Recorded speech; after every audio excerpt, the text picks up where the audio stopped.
Крайно време е, Муза, да си направиш необходимата операция на тия криви зомби. Още не мога да го възприема. Ама налага се да ти ги повдигнат тия висящи балкони.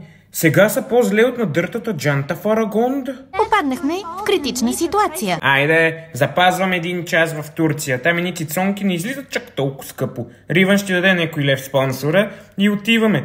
Погледни, едното зърно, каквото е криво. Ще изпадне. Погледни го от друг ъгъл. И от къвто ъгъл да го гледам техна, си е криво. Ти не давай много акъли на мен и на Муза, а ходи си направи съвтето с Тими, защото се туткате вече от 2 години. На нищо не прилича вашето. Ние с Тими анализираме едни данни. Така ли го наричате вече?